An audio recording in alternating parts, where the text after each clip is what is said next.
Bonjour à tous et bonjour également donc au staff qui assure donc bon pied bon oeil cette matinale dominicale.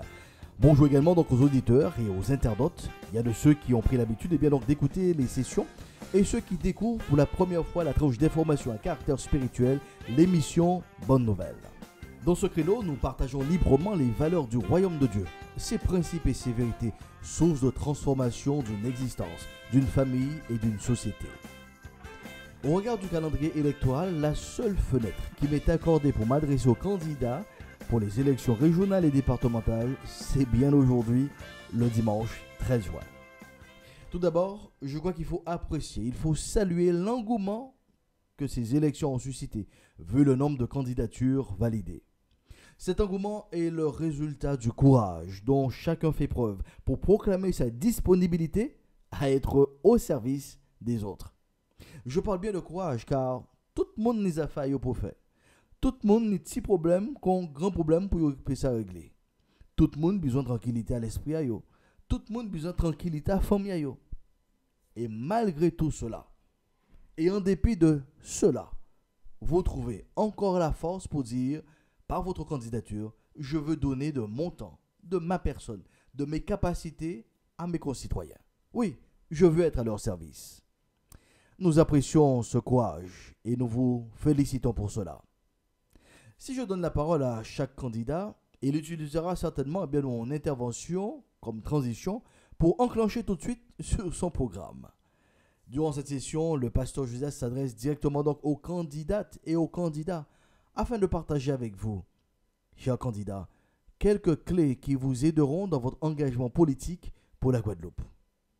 La première clé, soyez donc en phase et en paix avec votre aspiration au pouvoir. La maturité veut qu'il y ait une reconnaissance publique de ce besoin d'avoir du pouvoir, d'être au pouvoir, pour servir la population au travers, bien sûr, d'une vision, d'un projet.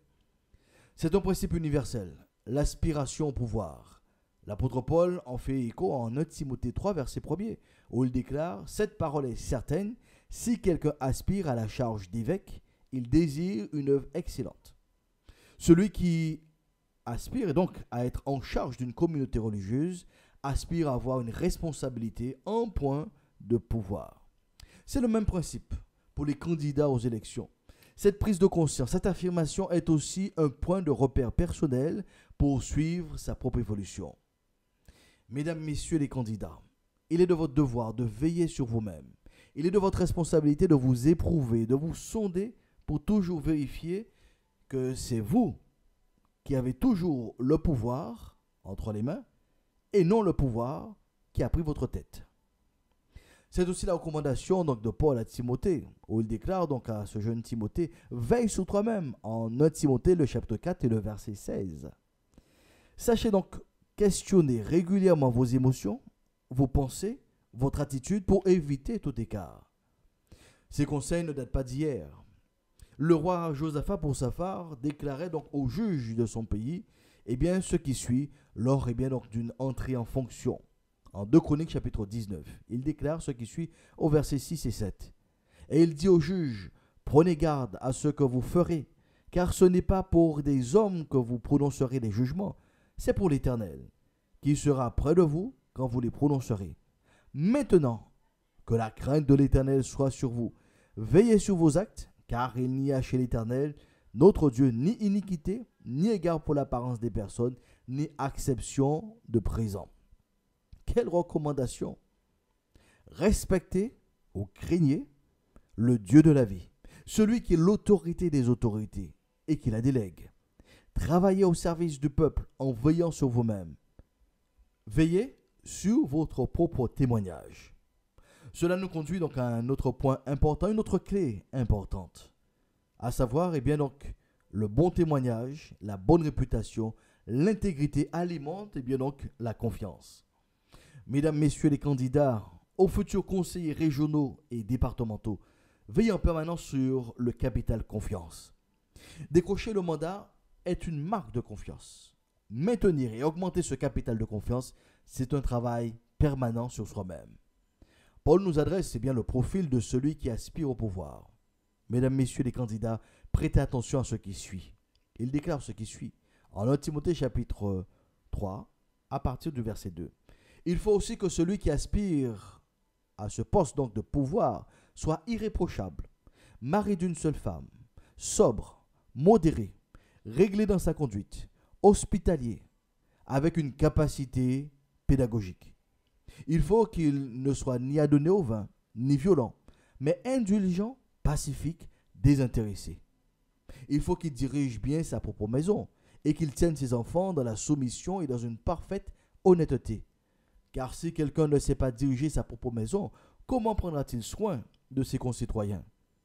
Il faut aussi qu'il reçoive un bon témoignage de la part des autres, afin de ne pas tomber dans la honte et dans les pièges. Ces caractéristiques ont été données, c'est vrai, pour celui qui aspire à être un leader religieux. Quand on les considère, ce sont les caractéristiques indispensables pour un homme, pour une femme, qui veut être au service de sa population. Que cela soit au travers de son caractère, dans sa vie privée, dans sa vie de famille, dans sa vie publique, dans la gestion des affaires et des deniers publics, un bon témoignage est attendu pour tous ceux qui aspirent à l'exercice du pouvoir. Une question donc se pose aux candidats et cette question, elle est donc en 2 mots. Pourquoi souhaitez-vous donc exercer le pouvoir? Les raisons seront autant diversifiées que de candidatures qui existent. Au-delà de tout clivage, au-delà de tout projet, il me semble qu'il y a 2 défis majeurs que les nouveaux conseillers devront relever. Le premier défi est celui de la transmission. Notre Guadeloupe amorce déjà un tournant stratégique dans son histoire. Dans moins de 10 ans, 30% de la population aura plus de 60 ans. La question de la relève s'impose à tous et à tous égards. Le partage des connaissances, la transmission des enseignements de la vie intergénérationnelle sont des défis à relever. Quels sont donc les investissements? Non pas financiers, non pas dans les infrastructures, mais dans le relationnel, dans l'humain, pour préparer la nouvelle génération donc à prendre les rênes du pays. Là aussi, ce principe prévaut dans l'histoire. Le célèbre Moïse qui a ouvert la mer Rouge a pris le temps de préparer le jeune Josué. Le prophète Élie a laissé son manteau à Élisée. Paul a formé et préparé plusieurs jeunes, dont Timothée. 2020-2030 est la décennie de la transmission, du passage de témoins entre 2 générations. Ce passage de relais n'est pas seulement à l'échelle de la société. Ce passage de flambeau est aussi pour vous, mesdames, messieurs les candidats. Votre engagement envers la population doit se caractériser par votre implication personnelle dans la préparation de jeunes, afin qu'ils deviennent les acteurs de la Guadeloupe de demain. Sans vouloir me répéter, au travers de votre témoignage, insufflez donc un engouement, car voyez-vous, tout est pour un temps. Toujours dans cette perspective de 2030, ou sans faire de jeu de mots ou de chiffres, la Guadeloupe verra 30% de sa population avoir 60 ans et plus, soit 2 fois 30 ans. Un défi majeur se présente donc à tous, prendre soin de nos aînés. Idem, plus que des investissements financiers, plus que des infrastructures bien sûr qui seront nécessaires, comment cultiverons-nous, comment garderons-nous, comment préserverons-nous les valeurs familiales? L'importance de la famille qui est donc une force aujourd'hui pour notre société. Mesdames, messieurs les futurs conseillers des collectivités majeures de notre pays, vous aurez à faire face à des défis majeurs qui transcendent la politique, l'économie, l'écologie, l'évolution statutaire et j'en passe. À savoir la préparation de notre jeunesse et la préservation de nos valeurs familiales qui seront mises à rude épreuve par le vieillissement de la population. Je vous invite à une pratique personnelle, discrète et efficace qui vous sera utile pour mieux servir la population, la prière. De quelque bord politique que vous soyez, le pasteur Josias vous invite à la prière.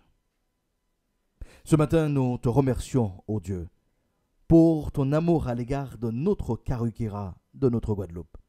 Nous te remercions pour ces hommes et ces femmes qui démontrent leur courage en faisant acte de candidature pour ces postes de conseillers régionaux et départementaux.